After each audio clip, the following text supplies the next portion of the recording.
Bismillahirrahmanirrahim. Assalamualaikum warahmatullahi wabarakatuh. Perkenalkan, nama saya Nur Nadila Syam dengan NIM O1A1201190.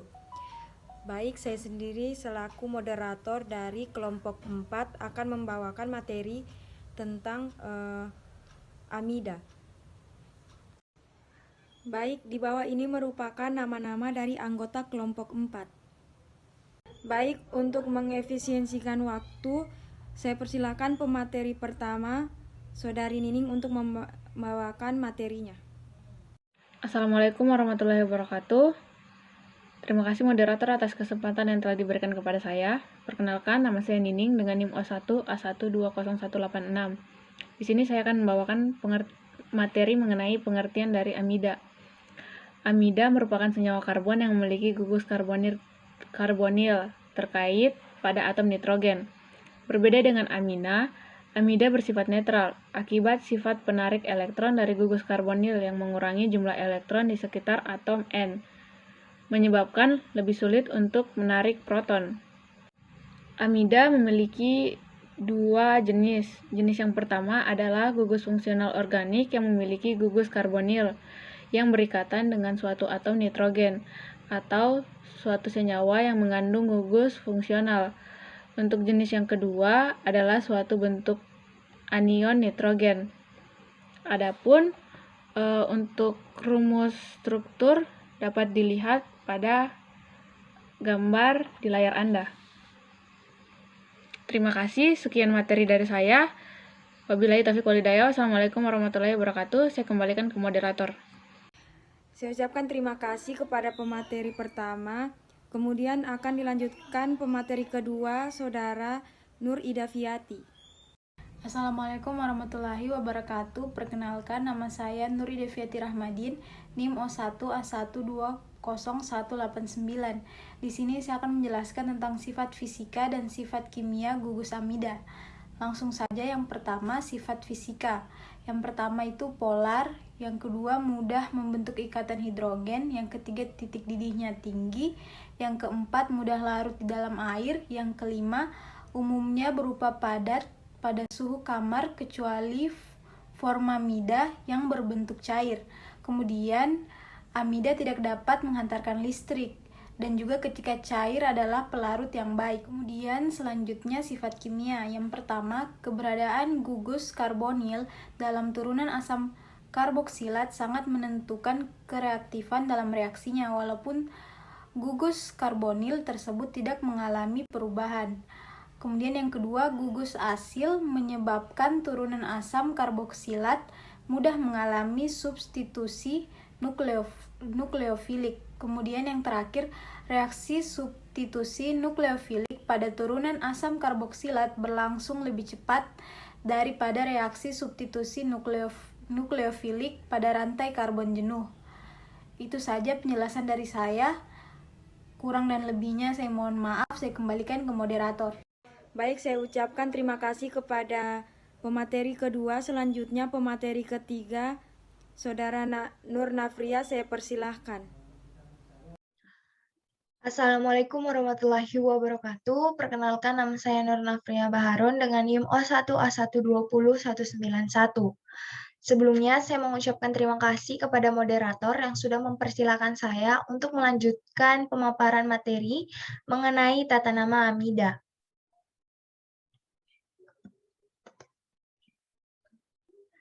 Nah, tata nama amida. Tata nama amida itu ada yang dari trivial dan aturan dari UPEC. Nah, di sini form amida atau trivial adalah contohnya itu CH3, CH2, CH2, CONH2 atau namanya butiramida atau dalam kurung trivial. Nah, klasifikasi amida itu ada 3. Yang pertama amida primer yang memiliki gugus RCONH2, amida sekunder yang memiliki gugus R2CONH, dan amida tersier yang memiliki gugus R3CON, yang dimana amida yang memenuhi syarat ini sebagai primer, sekunder, dan tersier ini menurut apakah amida subkelompok ini memiliki bentuk NH2 atau NR aksen, yang dimana R dan R aksen ini adalah gugus lain daripada hidrogen. Nah, nama amida primer berasal dari nama UPEC dari asam karboksilat yang dimana akhiran OAT yang diganti dengan amida.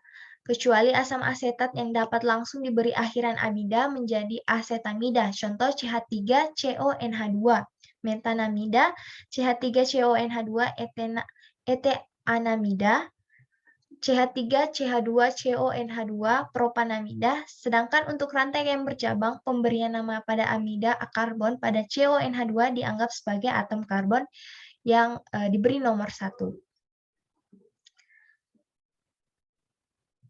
Nah, contohnya pada gambar di samping ini, 3-metil butanamida. Nah, selanjutnya itu adalah penomoran, di mana untuk penomoran gugus CONH2 mendapat nomor 1. Jika terdapat substituen pada amida primer, nama substituen itu ditulis lebih dahulu. Jika substituen lebih dari 1 dan tidak sejenis, maka penyusunnya itu berdasarkan urutan abjad. Jika substituen lebih dari 1 dan sejenis, maka nama substituen itu mendapat imbuhan di, tri, dan seterusnya. Contohnya itu ada pada gambar berikut ini. Yang dimana gambar 1 itu namanya 2-etil 3-metil pentamida.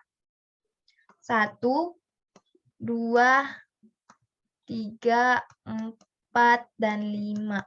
Yang dimana 5 adalah penta karena gugus pentana karena gugus amida berarti ditambahkan akhiran amida di belakangnya, berarti pentan amida. 2-etil. 2 kita lihat di nomor 2, berarti ini adalah 2-etil CH3. Ini CH2 di sini. Berarti C2H5 itu adalah etil dan CH3 ini adalah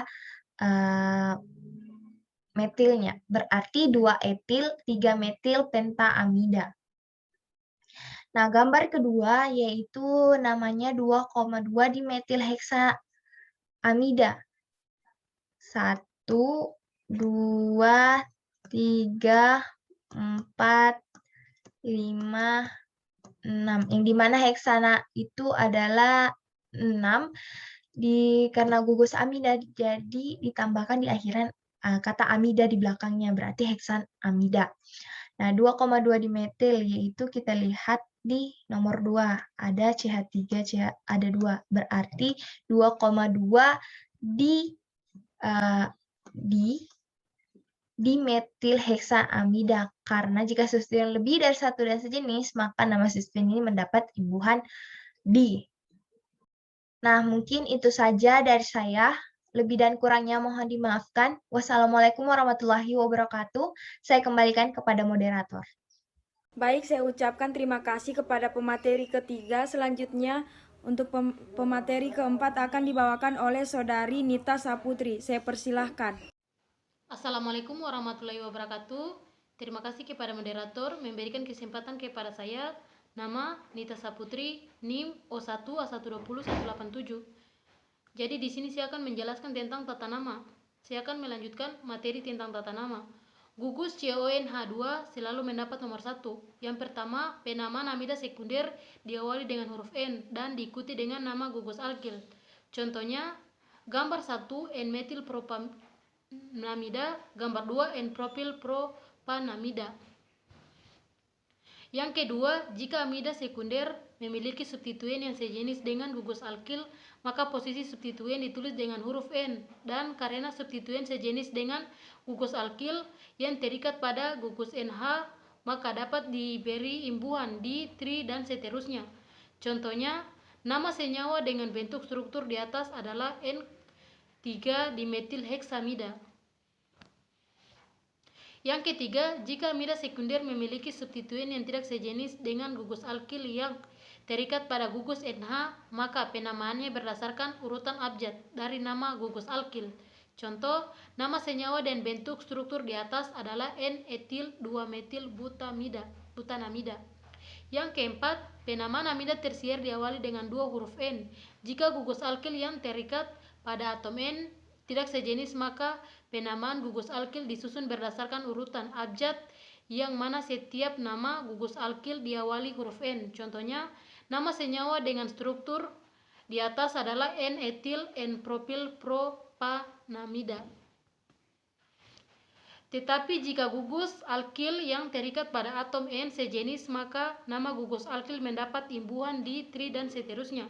Contohnya, nama senyawa dengan bentuk struktur di atas adalah N, dimetil metamida. Yang kelima, jika amida tersier memiliki substituen, maka nama substituen ditulis lebih dulu. Contohnya, nama senyawa dengan bentuk struktur di atas adalah 2-etil N, dimetil butanamida. Sekian dari saya kembalikan kepada moderator. Baik, terima kasih saya ucapkan kepada pemateri keempat. Selanjutnya untuk pemateri kelima akan dibawakan oleh Nur Anissa. Untuk Saudari Nur Anissa saya persilahkan.